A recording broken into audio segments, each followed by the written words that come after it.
And for this week, we are moving away from talking about texts and focusing on material objects. The theme for the week is material culture.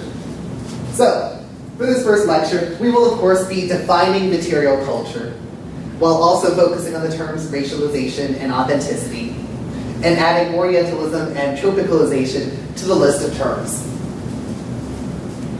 So, material culture is a field of study that examines how objects and places and practices, material things, take on meaning through their production, distribution, and use by people, right? So we're thinking about the dynamic interactions between human subjects and material objects. Secondly, material culture examines how those objects are produced and consumed in social and cultural contexts. And thirdly, material culture looks at how those objects become a site of cultural imagination and memory. So we're thinking about these deeply held ideas that we project onto our objects, because objects only have the meaning that we give them. So the first point that we're going to examine in the scholarly articles for the week is the racialization of objects. So here we're going to be focusing on the Sisha reading, where we had to focus on the passages about leaf blowers and lowriders, and the Jenny Moll's article on Thai restaurants. Racialization can be defined as how people, practices, objects, and places become associated with a specific race, whether or not that association is explicitly stated. So in between race and racism is racialization, where racial meanings become mobile and flexible and end up being applied to things besides our bodies.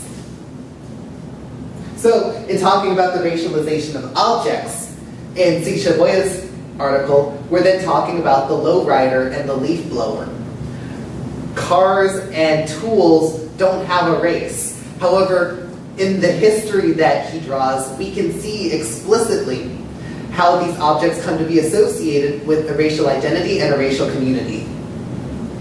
And in Jenny Moll's article, in talking about food products and decor, we can see how we as consumers project this idea that these are things associated with a specific race and ethnicity of people, whether or not we actually have that knowledge. So as we talk about the racialization of objects, important here is the construction of authenticity. So authenticity is in quotation marks because before we talk about Sunaina Myra's article on Indo-Chic and Shavoya's article again on lowriders and leaf blowers, pay attention to the Jenny Moll's article on Thai restaurants. Pay attention to her discussion of authenticity as an exchange between producers and consumers that most likely does not refer to an actual reality. Authenticity becomes not some sort of truth, but instead becomes a value judgment and this complicated cultural process. So don't read the article and pick out your favorite definition of authenticity. Know that it's actually referring to a process as opposed to an actual thing. So, in Sunaina Myra's article on New Age Indo-Chic, she gives us the term Orientalism. Orientalism refers to the creation by the West of a knowable binary distinction between the East and the West. So, even though she focuses on very contemporary versions of Orientalism, by looking at how we invest in henna and mehndi and bindi, this idea of this mystical art practice coming from a very wise and centuries-old East, this uses of Orientalism actually date back to, for example, periods of conquest centuries ago. And in fact, Orientalism is so pervasive that it actually originally did not refer to East Asia like we most commonly associate it with it in the US. It actually originated in Europe in dealing with what we now know as South Asia and the Middle East. So the very idea that we have this national story of Christopher Columbus stumbling upon the United States and calling the indigenous people Indians shows the pervasiveness of Orientalism, and how Orientalism actually doesn't refer to actual people or things, but instead is about the construction of the Orient by the West, the very idea that he found Indians in the United States, is not just a story about the conquest of this land, but it's also a story about how imperialism and colonialism work.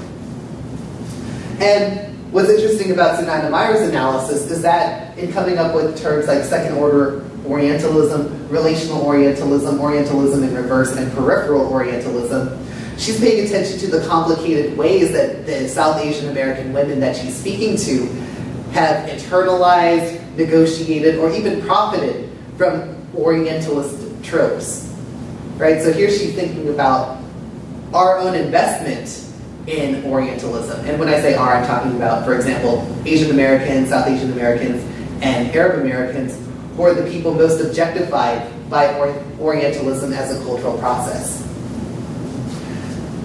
This raises another point of comparison that we can make between Asian American popular cultures and US Latina and Latino popular cultures with the term tropicalization. So, this actually comes from Jennifer Esposito's article last week on Ugly Betty.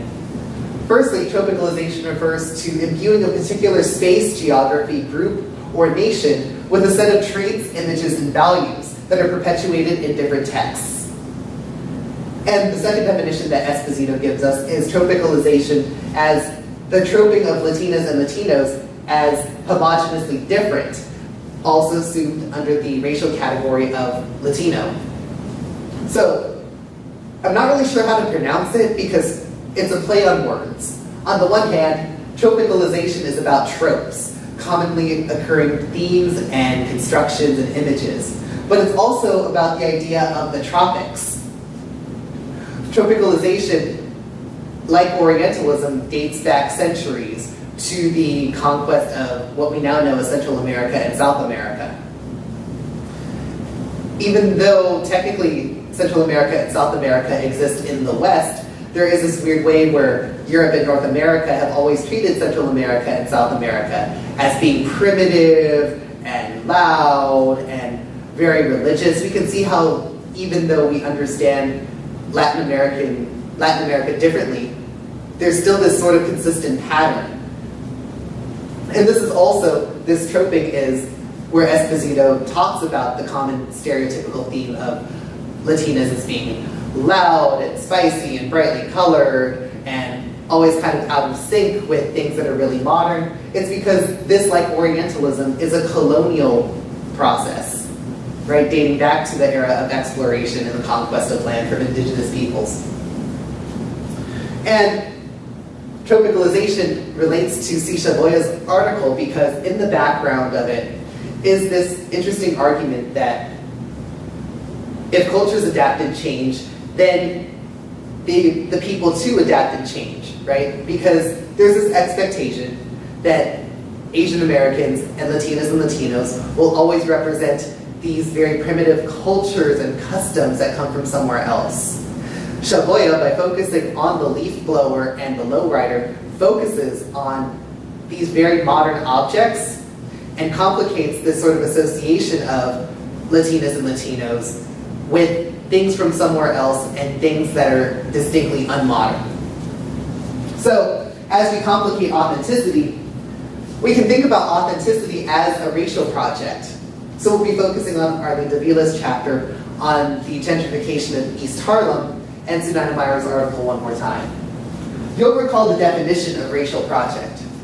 Racial project from week 2 we defined as an effort to interpret, represent, and explain racial dynamics to redistribute resources along particular racial lines, right? Racial projects are those little things that we do, whether small or large. So as small as our own social interactions, or as large as, for example, policy decisions that tell us what race means.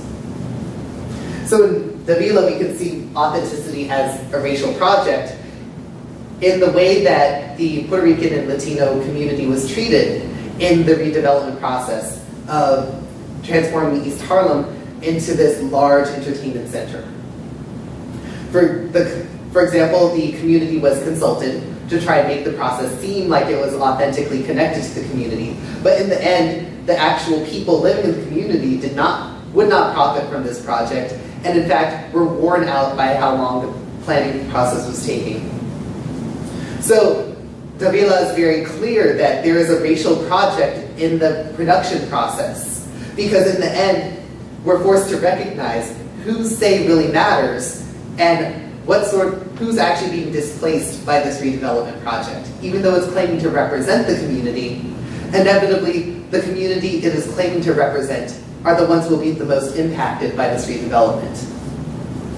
We can also see authenticity as a racial project in Sunaina Myra's article, because what she does is connect this definition of authenticity, where people claim to authentically be practicing henna and mendi and bindis, but also we can easily take her findings over to the way that we talk about things like yoga, for example, and Eastern religions.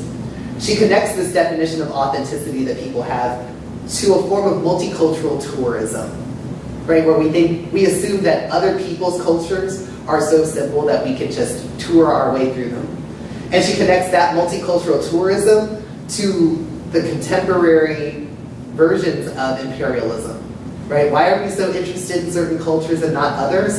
It's probably because they're on our radar due to global politics and the US's intervention practices, both economic and military. So as we pay attention to the way that these complicated definitions of authenticity relate to material realities, we can then think about consuming the other.